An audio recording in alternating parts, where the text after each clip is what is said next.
everyone, welcome to Parcham classes. I am Bhumika Prajapati. So as you all know, Parcham ने काफ़ी ज़्यादा interesting course launch करा है, दैट इज़ एसएससी कोर्स, जो कि आपकी अपकमिंग लाइंड अप एग्जाम्स जैसे कि सीजीएल एंड सीएचएसएल के लिए काफ़ी ज़्यादा हेल्पफुल रहेगा. बिकॉज इस कोर्स में हम लोग polity, geography, history, economics, science, static, G K सभी सब्जेक्ट्स को कवर करवाने वाले हैं. So without wasting any time, Parcham की एप्लीकेशन पर जाके विजिट कीजिए, इस कोर्स को परचेज कीजिए, सो दैट आप आपकी प्रिपरेशन को और भी ज़्यादा बूस्ट कर सके. ओके, सो आज का हमारा टॉपिक है राउंड टेबल कॉन्फ्रेंस. राइट, आज के लेक्चर में हम देखेंगे कि राउंड टेबल कॉन्फ्रेंसेस आखिर हुए क्यों थे, उसका बैकग्राउंड क्या था. एंड यूजुअली ना इससे बहुत सारे क्वेश्चंस बनते हैं जो कि एग्जाम में पूछे जाते हैं. राइट, तो उन सभी फैक्ट्स को भी हम लोग डिस्कस करेंगे ताकि आपके एग्जाम में कुछ भी इंपॉर्टेंट चीज़ें ना छूटें. Clear? So without wasting any time आज का लेक्चर हम लोग स्टार्ट करते हैं. सो देखिए, पहले अगर हम थोड़ा बहुत बैकग्राउंड की बात करें तो बैकग्राउंड में ये है कि साइमन कमीशन, नहीं actually we will start from government of India act. We will start from government of India act जो कि 1919 में आया था. Clear? Government of India act 1919 में ये एक प्रपोजल था कि 10 साल के बाद एक कमीशन बनाई जाएगी जो ये बताएगी कि जो नेक्स्ट रिफॉर्म्स आने हैं उसमें क्या क्या चेंजेस लाने चाहिए. राइट, तो इसी के लिए एक कमीशन जो है इस्टेब्लिश की गई थी जो कि क्या थी, साइमन कमीशन. राइट, और इस साइमन कमीशन में प्रॉब्लम क्या आई थी हम सभी जानते हैं, बिकॉज हम लोग साइमन कमीशन डिस्कस कर चुके हैं. So what happened in Simon commission कि साइमन कमीशन जब इस्टेब्लिश हुई, नॉट इस्टेब्लिश हुई बेसिकली, जब साइमन कमीशन को बनाया गया और भारत आए तो उसमें प्रॉब्लम ये थी कि उसमें एक भी इंडियन मेंबर नहीं था.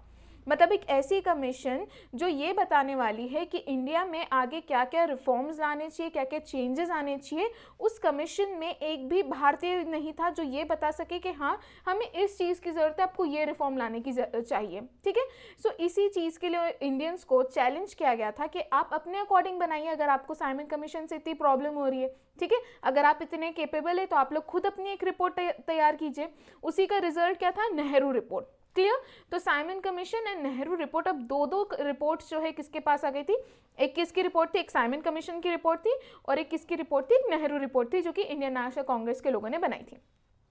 सो अब ब्रिटिश गवर्नमेंट ये कहती कि देखिए दोनों की रिपोर्ट आ चुकी है तो क्यों ना ऐसा करें कि हम दोनों की रिपोर्ट पे बैठ के डिस्कशन कर लें. तो इन्होंने क्या कहा कि हम ऐसा करते हैं, राउंड टेबल कॉन्फ्रेंसेस ऑर्गेनाइज करेंगे एंड उस राउंड टेबल कॉन्फ्रेंसेस में हम लोग डिस्कशन करेंगे कि हाँ इसमें से ये पॉइंट अच्छा है तो हम नेक्स्ट रिफॉर्म में इसको ऐड ऑन कर सकते हैं, हाँ नेहरू रिपोर्ट में अच्छा है, तो दोनों को बात पे डिस्कस करके एक निष्कर्ष जो है निकाला जाएगा. तो ये डिस्कशन होने वाले थे किसमें, राउंड टेबल कॉन्फ्रेंसेस में. राइट, इसी राउंड टेबल कॉन्फ्रेंसेस को हमें आज डिस्कस करना है. ओके, सो बैकग्राउंड समझ में आ गया कि हाँ क्या क्या चला है पीछे. ओके, अब वन बाय वन करके हम लोग इसके बारे में स्टार्ट करते हैं. सो देखिए, 3 राउंड टेबल कॉन्फ्रेंसेस हुए थे जो कि 1930 से शुरू होकर 1932 तक चले थे. ठीक है, सो हमें कितने राउंड टेबल कॉन्फ्रेंसेस पढ़ने हैं, 3 राउंड टेबल कॉन्फ्रेंस पढ़ने हैं. और हुए कहाँ पे थे, तो ये हुए थे लंदन में. ठीक है, तीनों राउंड टेबल कॉन्फ्रेंसेस. तो द 3 राउंड टेबल कॉन्फ्रेंसेस जो कि 1930 से 1932 तक चले थे, ये सीरीज ऑफ कॉन्फ्रेंसेस थे जो कि ब्रिटिश गवर्नमेंट ने ऑर्गेनाइज करी थी ताकि कॉन्स्टिट्यूशनल रिफॉर्म्स क्या लाने चाहिए भारत में उस पर डिस्कशन किया जाए. ठीक है, बिकॉज दोनों रिपोर्ट थी उनके पास, नेहरू की भी रिपोर्ट थी जो कि इंडियन नेशनल कांग्रेस के मेंबर्स ने मिलकर बनाई थी और दूसरी साइमन कमीशन की भी रिपोर्ट उन लोगों के पास थी. क्लियर? सो ये शुरू हुई 1930 से और दिसंबर 1932 में ख़त्म हुई. Clear? They were conducted as per the recommendation of जिनातो वाइसरॉय लॉर्ड इरविन. तो लॉर्ड इरविन और उस समय जो प्राइम मिनिस्टर थे ब्रिटेन के जिनका नाम है रामसे मैकडोनल्ड, इन लोगों की रिकमेंडेशन पे ये डिसाइड किया गया था कि जो रिपोर्ट सबमिट की गई है, ठीक है, सिर्फ साइमन कमीशन नहीं, नेहरू रिपोर्ट के ऊपर भी डिस्कशन करने के लिए इन्होंने बात कही थी कि हाँ हम लोग क्या कर लेते हैं, हम लोग एक राउंड टेबल कॉन्फ्रेंस कर लेते हैं जहाँ पर रिपोर्ट्स पे क्या कर लिया जाएगा, डिस्कशन कर लिया जाएगा.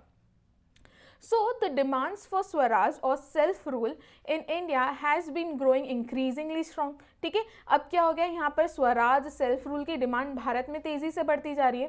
बाय 1930 जो ब्रिटिश पॉलिटिशियंस थे believe that India needed to move towards dominion status. Clear? So however, there were significant disagreements between the Indian and British political parties that the conference would not resolve. ठीक है, basically B.R. Ambedkar और तेज बहादुर सप्रू जो है ये दो वो person थे जिन्होंने तीनों कॉन्फ्रेंसेस जो है अटेंड करी थी. तो ये वाला पॉइंट आप लोग याद रखना, बिकॉज सबसे ज़्यादा अगर राउंड टेबल कॉन्फ्रेंस से क्वेश्चन पूछा गया है वो ये है कि वो कौन से पर्सन थे जिन्होंने तीनों कॉन्फ्रेंसेस अटेंड करी थी. तो वो थे B.R. Ambedkar and Tej Bahadur Sapru. Okay, अब हम आ जाते हैं हमारे फर्स्ट राउंड टेबल कॉन्फ्रेंस के ऊपर. देखिए, आप जानते हैं कि नेहरू रिपोर्ट में अभी भी किस चीज़ के बारे में बात किया गया था, डोमिनियन स्टेटस की डिमांड के बारे में बात की गई थी. ठीक है, यहाँ पे सेल्फ रूल की बात नहीं की गई थी अभी भी, not self rule, complete independence की बात अभी भी नहीं की गई थी. अभी भी डोमिनियन स्टेटस एंड स्वराज की ही डिमांड चल रही है. क्लियर? सो देखिए, अब हम फर्स्ट राउंड टेबल कॉन्फ्रेंस के जितने भी इंपॉर्टेंट पॉइंट्स हैं उन सभी को देख लेते हैं. तो पहली चीज़, ये जो फर्स्ट राउंड टेबल कॉन्फ्रेंस है इसको ऑफिशियली इनॉग्रेट करा था जॉर्ज 5 ने ऑन नवंबर 1930. ठीक है, जो कि royal gallery house of lords जो कि लंदन में है वहाँ पर हुआ था. ठीक है, इसको चेयर किसने करा था, मतलब हु वाज द चेयरमैन, तो it was chaired by the British prime minister Ramsay MacDonald. Okay, the 3 British political parties were represented by 16 delegates. ठीक है, यहाँ पे 16 डेलीगेट्स आए थे. 3 ब्रिटिश पॉलिटिकल पार्टीज को 16 डेलीगेट्स यहाँ पे रिप्रेजेंट करे थे. There were 58 political leaders from British India. और ब्रिटिश इंडिया से कितने पॉलिटिकल लीडर्स गए थे, 58 पॉलिटिकल लीडर्स गए थे and 16 delegates from princely states. ठीक है, ये जो 58 पॉलिटिकल लीडर्स थे, मतलब देखिए 58 कौन थे, जो ब्रिटिश इंडिया के में जो जितने भी पॉलिटिकल लीडर्स थे वो, और 16 डेलीगेट्स कहाँ से गए थे, प्रिंसली स्टेट से. इसका एक सबसे इंपॉर्टेंट पॉइंट ये है कि फर्स्ट राउंड टेबल कॉन्फ्रेंस को इंडियन नेशनल कांग्रेस जो है उन्होंने अटेंड नहीं करा था. ठीक है, इंडियन नेशनल कांग्रेस के एक भी मेंबर नहीं आए थे. वो क्यों था, बिकॉज ये वो टाइम पीरियड था जहाँ भारत में चल रहा था सिविल डिसओबीडियंस मूवमेंट. ठीक है, अब देखिए भारत की सबसे बड़ी पॉलिटिकल पार्टी उस समय कौन सी थी, वो थी इंडियन नेशनल कांग्रेस. और भारत की सबसे बड़ी पॉलिटिकल पार्टी उन्होंने ही इस फर्स्ट राउंड टेबल कॉन्फ्रेंस को अटेंड नहीं करा है. तो क्या आपको लगता है कि ये राउंड टेबल कॉन्फ्रेंस सक्सेसफुल रहा होगा? ऑब्वियसली नहीं रहा होगा यार. महात्मा गांधी और जितने भी बड़े बड़े लीडर्स थे उस समय भारत के, उन्होंने इस राउंड टेबल कॉन्फ्रेंस को अटेंड ही नहीं करा. तो फर्स्ट राउंड टेबल कॉन्फ्रेंस जो है it was a complete failure. ठीक है, इसलिए यहाँ पर लॉर्ड इरविन जो है उन्हें फोर्स किया गया था कि हमें कुछ भी करो, सेकेंड राउंड टेबल कॉन्फ्रेंस में गांधी जी चाहिए. राइट, और इसलिए एक पैक्ट हुआ था जो कि गांधी जी और लॉर्ड इरविन के बीच में हुआ था, जिसे गांधी इरविन पैक्ट के नाम से जाना जाता है. जिसमें क्या क्या एग्रीमेंट्स हुए थे, तो जिसमें ये कहा था, गांधी जी से ये कहा गया था कि प्लीज़ आप second round table conference attend कर लीजिए, सिविल डिसओबीडियंस मूवमेंट को ख़त्म कर दीजिए, एंड आपके जितने भी प्रिजनर्स हैं, ठीक है, जिन्होंने वायलेंट एक्टिविटीज़ अगर नहीं करी होगी तो उन सभी लोगों को रिलीज़ कर दिया जाएगा जेल से. क्लियर, जिसके बारे में हम ऑलरेडी डिस्कस कर चुके. तो हम यहाँ समझ गए कि ठीक है, फर्स्ट राउंड टेबल कॉन्फ्रेंस हुआ. ठीक है, इसमें टोटल डेलीगेट्स की बात करूँ तो 74 डेलीगेट्स जो थे इंडिया की तरफ से गए थे, जिसमें से 58 पॉलिटिकल लीडर्स थे और 16 डेलीगेट्स प्रिंसली स्टेट से थे. क्लियर, तो आपको क्या याद रखना है, आपको टोटल याद रखना है और इतना याद रख लेना कि हाँ 58 पॉलिटिकल लीडर्स थे एंड 16 डेलीगेट्स. याद ही रख लेना क्योंकि क्वेश्चंस कैसे बन जाएगा यू नेवर नो. तो हमने अभी तक क्या देख लिया, पहली चीज़ कि 58 पॉलिटिकल लीडर्स थे, 16 डेलीगेट्स ने इसको अटेंड करा था. ये लंदन में हुआ था. लंदन का एक रॉयल गैलरी हाउस है ऑफ लॉर्ड्स, वहाँ पर हुआ था. इसका इनॉग्रेशन जो है मैजेस्टी जॉर्ज 5 ने करा था. ठीक है, 1930 नवंबर 1930 जनवरी 1931 तक जो है ये कॉन्फ्रेंस चला था. क्लियर, टोटल डेलीगेट्स 74 थे. इंडियन नेशनल कांग्रेस जो कि सबसे बड़ी पॉलिटिकल पार्टी थी उस समय भारत की, उन्होंने इस कॉन्फ्रेंस को अटेंड नहीं करा था because many of the leaders at that time वो सिविल डिसओबीडियंस मूवमेंट के कारण जेल में थे. क्लियर, सो यहाँ पर however Indian National Congress along with Indian business leaders they kept away from the conference. ठीक है, बिकॉज मैनी ऑफ देम जो थे वो जेल में थे for the participation in civil disobedience movement. Clear, तो यहाँ पर idea for all India federation उसे मूव किया गया था. Basically first round table conference में एक इंपॉर्टेंट टॉपिक पे डिस्कशन किया गया था, वो ये था कि ये ऑल इंडिया फेडरेशन जो है चाहते हैं. Clear. So all India federation का idea was move to the centre of discussion by Tej Bahadur Sapru. और ये कंसेप्ट जो है कौन लेकर आए थे, तो ये कंसेप्ट लेकर आए थे तेज बहादुर सप्रू. ठीक है. सो ये क्वेश्चन भी पूछा गया है कि ऑल इंडिया फेडरेशन का idea first round table conference में किसने इसको आगे पुट फॉरवर्ड करा था, तो वो थे तेज बहादुर सप्रू. ठीक है. Again an important one. So other important discussions were responsibility of the executive to the legislature and separate electorate की बात की गई थी for untouchables that was demanded by Dr. B.R. Ambedkar. अभी इसके बारे में हम सेकेंड राउंड टेबल कॉन्फ्रेंस में ज़्यादा अच्छे से डिस्कस करेंगे. क्लियर. सो क्या क्या याद रखना है आप लोगों को. पहली चीज़, इनॉग्रेशन किसने करा था फर्स्ट राउंड टेबल कॉन्फ्रेंस का, तो मैजेस्टी जॉर्ज 5 ने करा था. कहाँ पर हुआ था, 1930 में सेकेंड राउंड टेबल कॉन्फ्रेंस शुरू हुआ था, नवंबर 1930 में. कहाँ पर ये कॉन्फ्रेंस हो रहा था, तो लंदन के royal gallery house of lords में हो रहा था. ब्रिटेन के प्राइम मिनिस्टर कौन थे उस समय, तो रैमसे मैकडोनल्ड थे. ठीक है. कितने डेलीगेट्स, टोटल कितने डेलीगेट्स थे, तो 74 डेलीगेट्स थे, जिसमें से 58 जो है पॉलिटिकल लीडर्स थे, 16 जो है प्रिंसली स्टेट से डेलीगेट्स आए थे. इंडियन नेशनल कांग्रेस ने फर्स्ट राउंड टेबल कॉन्फ्रेंस को अटेंड नहीं करा था बिकॉज वो सब बिजी थे सिविल डिसोबीडियंस मूवमेंट में, एंड मैक्सिमम ऑफ देम जो है वो कहाँ पर थे, जेल में थे. तेज बहादुर सप्रू ने ऑल इंडिया फेडरेशन का कंसेप्ट जो है वो मूव करा था फर्स्ट राउंड टेबल कॉन्फ्रेंस में. ठीक है. और B.R. अम्बेडकर ने सेपरेट इलेक्टोरेट की बात की थी फॉर अनटचेबल्स. क्लियर. तो ये आपको इतनी बातें किसके बारे में याद रखनी है, फर्स्ट राउंड टेबल कॉन्फ्रेंस. अब आ जाते हैं हम लोग सेकेंड राउंड टेबल कॉन्फ्रेंस के ऊपर. क्लियर. जो सितंबर 1931 से लेकर दिसंबर 1931 तक चली थी. राइट. अब क्योंकि गांधी इरविन पैक्ट जो है हो चुका था, और क्योंकि कांग्रेस ने फर्स्ट राउंड टेबल कॉन्फ्रेंस को क्या कर रखा था, बॉयकॉट कर रखा था, कोई भी नहीं आए थे. क्लियर. तो गांधी इरविन पैक्ट के बाद इरविन ने गांधी जी को कन्विंस करने की कोशिश करी कि सर प्लीज़ आप सेकेंड राउंड टेबल कॉन्फ्रेंस आके अटेंड कर लीजिए, बिकॉज अगर आपने अटेंड नहीं करा तो again second round table conference क्या होगी, एक बहुत बड़ा फेलियर रहेगी. क्लियर. तो यहाँ पर गांधी इरविन पैक्ट हुआ, जिसमें सेटलमेंट हुई किसके बीच में, महात्मा गांधी और वाइसरॉय के बीच में. एंड फाइनली जो है गांधी जी ने कहा कि ठीक है मैं आऊँगा तुम्हारी सेकेंड राउंड टेबल कॉन्फ्रेंस करने में, लंदन आऊँगा, चिंता मत करो तुम. क्लियर. तो अब हम सेकेंड राउंड टेबल कॉन्फ्रेंस की जितनी भी इंपॉर्टेंट बातें हैं उसे देख लेते हैं. सो कांग्रेस जो है उन्होंने बॉयकॉट कर दिया था फर्स्ट कॉन्फ्रेंस. ठीक है. And they were requested to come to a settlement by Sapru. ठीक है. तेज बहादुर सप्रू ने भी उनसे कहा कि भैया सेटलमेंट कर लो, आ जाओ. ठीक है. M.R. जयकर और V.S. श्रीनिवास शास्त्री. ठीक है. बट आप बस ये याद रखना कि लॉर्ड इरविन को काफ़ी ज़्यादा फोर्स किया गया था कि तुम कुछ भी करके गांधी जी को लेकर आओ. ठीक है. वो कौन फोर्स करा था, ब्रिटेन की पार्लियामेंट. ठीक है. ब्रिटेन की गवर्नमेंट उनको फोर्स करी थी. सो एक सेटलमेंट किया गया किसके बीच में, Mahatma Gandhi and viceroy Lord Irwin के बीच में, which is known as Gandhi Irwin pact. ठीक है. So known as Gandhi Irwin pact was reach, and Gandhi जो है उन्हें as a sole representative appoint किया गया था of Indian National Congress to the second round table conference. ठीक है. ऑल्दो मैकडोनल्ड जो है वो स्टिल प्राइम मिनिस्टर थे ब्रिटेन के, तो अभी भी मैकडोनल्ड ही, रैमसे मैकडोनल्ड जो है अभी भी वही प्राइम मिनिस्टर है ब्रिटेन के. He was by this time heading a coalition government. तो यहाँ पर एक कोएलिशन गवर्नमेंट जो है कंजर्वेटिव मेजोरिटी के साथ थी. ठीक है. ये आप लोगों के लिए इतना इंपॉर्टेंट नहीं है. अगेन हुआ लंदन में था, सितंबर 1931 में ये कॉन्फ्रेंस शुरू हो गया था. ठीक है. So the discussion led to passing of government of India act of 1935. तो अब यहाँ पर गवर्नमेंट ऑफ इंडिया एक्ट 1935 से रिलेटेड डिस्कशन जो है शुरू हो गए थे. सो गांधी इरविन पैक्ट जो है that opened way for Congress participation in the conference. Mahatma Gandhi was invited from India. उन्होंने एज अ सोल रिप्रेजेंटेटिव थे वो इंडियन नेशनल कांग्रेस के. ठीक है. इनके साथ कौन कौन गया था वो भी याद रखना.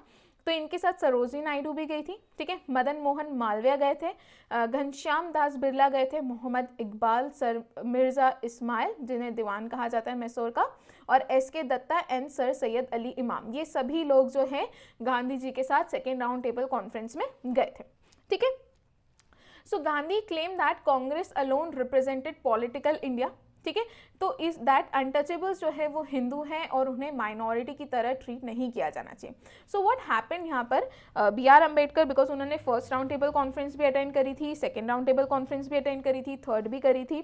सो व्हाट हैपेंड कि बी आर अम्बेडकर ने यहाँ पर फिर से रिपीट करा कि उन्हें सेपरेट इलेक्टोरेट चाहिए अनटचेबल्स के लिए, ठीक है, डिप्रेस क्लास के जो लोग हैं उनके लिए उन्हें सेपरेट इलेक्टोरेट चाहिए था, और इसके कंप्लीटली अगेंस्ट थे गांधी जी, ठीक है।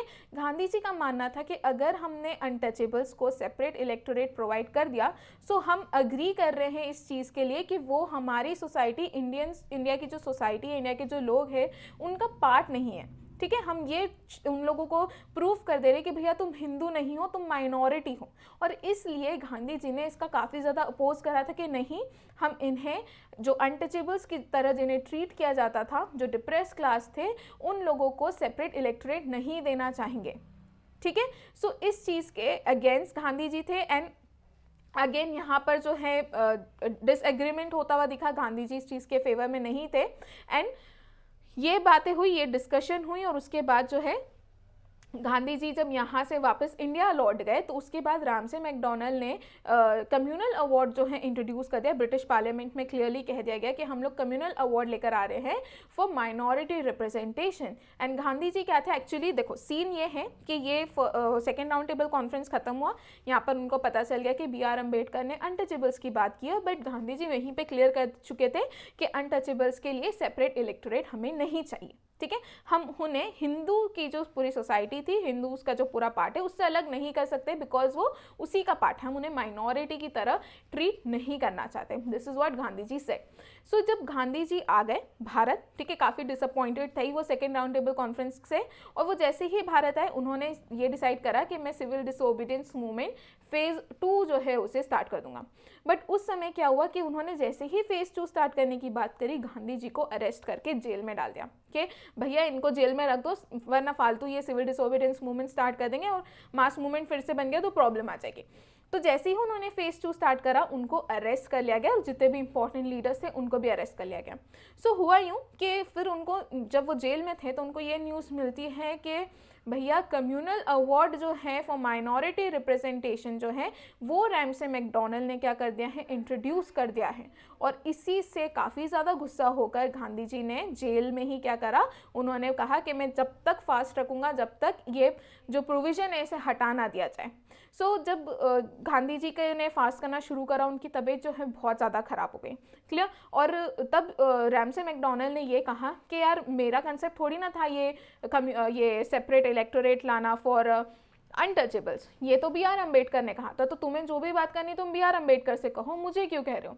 तो इसलिए बी आर अम्बेडकर के ऊपर काफ़ी ज़्यादा प्रेशर डाला गया था कि आप जाइए और गांधी जी से बात कीजिए, बिकॉज गांधी जी की तबीयत बहुत ज़्यादा ख़राब हो गई थी, और उन्होंने मतलब खाना पीना, बिकॉज उन्होंने फास्ट एंड टू डेथ का बात करी थी कि मैं तब तक फास्ट करूँगा जब तक मैं मरना चाहूँ, अगर ये वाले पॉइंट को आप ना हटा दें, ठीक है। सो इसलिए गांधी जी थे तब येरवड़ा जेल में। बी आर अम्बेडकर सर जो है वो गए येरवड़ा जेल, और वहाँ पर गांधी जी से बातचीत करी, और गांधी जी ने उनको ये आश्वासन दिया था कि मैं जो अनटचेबल्स हैं उन लोगों के उद्धार के लिए काम करूँगा, ठीक है, उन लोगों के इंटरेस्ट को सेफगार्ड करना मेरी रिस्पॉन्सिबिलिटी। और वहीं से गांधी जी जो हैं उन्होंने अनटचेबल्स के लिए काफ़ी ज़्यादा काम जो है इनिशिएटिव्स लेना शुरू कर दिए थे, क्लियर। सो यही जो एग्रीमेंट हुआ था, जो बातचीत हुई थी Gandhi ji and sir B R Ambedkar के बीच में, उसी को पूना पैक्ट कहा जाता है, जो कि येरवड़ा जेल में हुआ था, क्लियर। ये मैं बता दूं पूना पैक्ट के बारे में भी आप लोगों को। सो यहाँ पर क्या हुआ है, गांधी जी पहुंच चुके हैं वापस से इंडिया, एंड इंडिया में civil disobedience movement phase 2 start कर चुके हैं, उसके बाद का सब बता दूं, okay. So these claims were rejected These claims were rejected by other Indian participants. So दूसरे जो भी इंडियन पार्टिसिपेंट्स हैं उन्होंने क्लियरली इस चीज़ को डिनाई कर दिया कि नहीं भैया सेपरेट इलेक्टोरेट हम नहीं ले सकते हैं अनटचेबल के लिए, clear. So during the conference Gandhi could not reach agreement with the Muslim representation and safeguard. So at the end of conference Ramsay MacDonald he undertook to produce कि मैं तो communal award लेकर आऊँगा for minority representation, with the provision that any free agreement between the parties could be substituted for his award, clear. तो ये सारे important points थे हमारे सेकेंड राउंड टेबल कॉन्फ्रेंस के।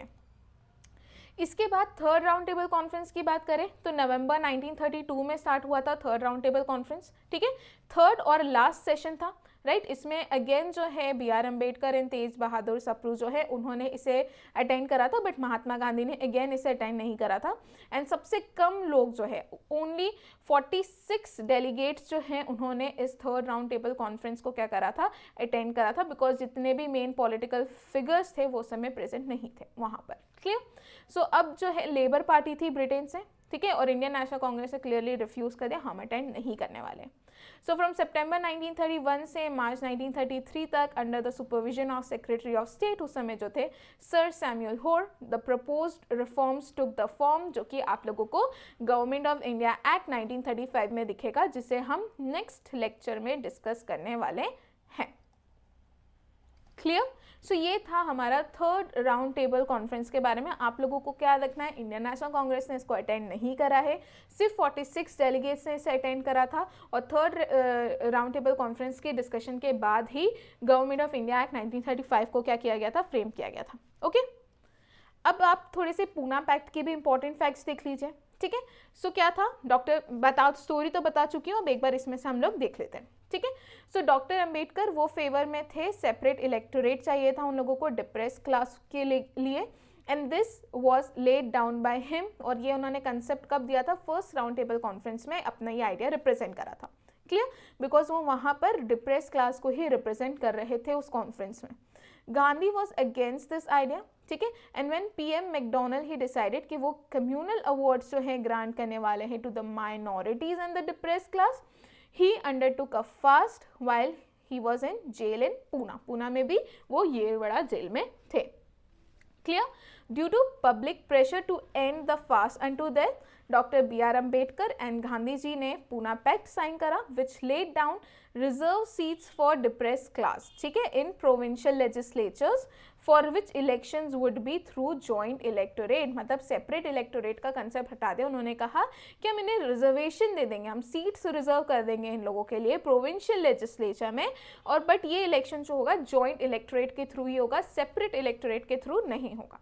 ओके, गांधी वॉज, अब मैं आप लोगों को सेपरेट इलेक्टोरेट का मतलब ऑलरेडी प्रीवियस लेक्चर्स में समझा चुकी हूँ, तो आई होप आप लोगों को चीज़ें समझ में या क्लियर होगी। Okay, so Gandhi was against the idea because he did not want to view the untouchables as being outside the fold of Hinduism, ठीक है। Certain seats for provincial legislatures would be reserve for depress class, उन्होंने कहा कि depress class के लिए कुछ seat जो है रिजर्व कर ली जाएगी, ठीक है। सो नंबर ऑफ सीट्स जो है दैट वाज बेस्ड कि जो भी टोटल स्ट्रेंथ होगी प्रोविंशियल काउंसिल की उसके बेसिस पे डिसाइड किया जाएगा। The number of seats reserve for the provinces वो थी 30 for Madras, 8 for Punjab, 14 for Bombay. ये सारी चीज़ें आप लोगों को याद नहीं रखनी, आपको बस ये याद रखना है कि पूना पैक्ट जो है वो येरवड़ा जेल में हुआ था, गांधी जी और सर बी.आर. अम्बेडकर के बीच में हुआ था। मुद्दा था कि सेपरेट इलेक्टोरेट नहीं रखना है हमें, किसके लिए, डिप्रेस क्लास के लिए। Okay, so for each of these seats the members of the depressed classes who could vote would form an electoral college, ठीक है। electoral college जो है फॉर्म किया जाएगा, और electoral college जो है वही पैनल से 4 कैंडिडेट्स को क्या करेगी, इलेक्ट करेगी, ठीक है, जो कि किसको बिलोंग करेंगे, डिप्रेस क्लास को बिलोंग करेंगे। क्लियर। सो ये जो कैंडिडेट्स है would be elected on the basis of single vote, तो सिंगल वोट के बेसिस पर ही कैंडिडेट्स को इलेक्ट किया जाएगा, एंड 4 कैंडिडेट्स जिनको हाईएस्ट नंबर ऑफ वोट्स मिलेंगे उन्हें इलेक्ट किया जाएगा। क्लियर। इस प्रोसीजर में मत जाइए आप लोग, आप लोगों के लिए इंपॉर्टेंट नहीं है, ठीक है। So even in central legislature the same principle जो होगा जॉइंट इलेक्टोरेट के थ्रू होगा, एंड रिजर्व सीट्स जो है उसे फॉलो किया जाएगा। तो अभी हमने प्रोविंशियल लेजिस्लेचर के लिए देखा, सेम चीज़ उन्होंने कहा कि सेंट्रल लेजिस्लेचर में भी होगा, ठीक है। बस चेंज ये है कि सेंट्रल लेजिस्लेचर में जो 90% होगी सीट्स की उसे क्या किया जाएगा, रिजर्व किया जाएगा डिप्रेस क्लास में। वरस प्रोविंशियल में क्या कहा था कि प्रोविंसेस में जितनी भी सीट्स होगी उसके बेसिस पर डिसाइड किया जाएगा कि कितनी सीट्स रिजर्व की जाएगी डिप्रेस क्लास के लिए। क्लियर। तो ये सिस्टम जो है would continue for 10 years unless a mutual agreement consents to terminated earlier. Okay, so ये हुआ था पूना पैक्ट के अंडर, ठीक है। बस ये है, इतना याद रखना, फेयर रिप्रेजेंटेशन की मांग की गई थी डिप्रेस क्लास के लोगों के लिए। क्लियर। तो मैं तीनों राउंड टेबल कॉन्फ्रेंस की जो भी इंपॉर्टेंट बातें हैं वो आप लोगों को बता चुकी हूँ। ओके अब हम देख लेते हैं हमारे practice question. Okay so first जो है क्वेश्चन है, the first round table conference ये कब हुआ था? बिकॉज देखिए ईयर और डेट दोनों ही इंपॉर्टेंट है, ठीक है। अगर आपको डेट ना याद रह रही है, एटलीस्ट ईयर के बेसिस पे आप लोग बताइए कि कब हुआ था, right. Second question, with the objective of raising the moral and material status of untouchables doctor BR Ambedkar organise, ठीक है। ये एक बहुत इंपॉर्टेंट क्वेश्चन है, मतलब ये थोड़ा सा आउट ऑफ टॉपिक हो गया, बट आई होप आप लोगों को ये पता हो, ठीक है। ना पता हो तो PPT के एंड में आप लोगों को आंसर की मिल जाएगी। Then question number third, which report became the basis for enacting the government of India act 1935, ठीक है। गवर्नमेंट ऑफ इंडिया एक्ट 1935 बनने के पीछे का रिपोर्ट क्या है, ये पूछा गया है। Next question, question number 4, Gandhi Irwin pact कौन सी डेट को साइन किया गया था, ये बताना है आप लोगों को।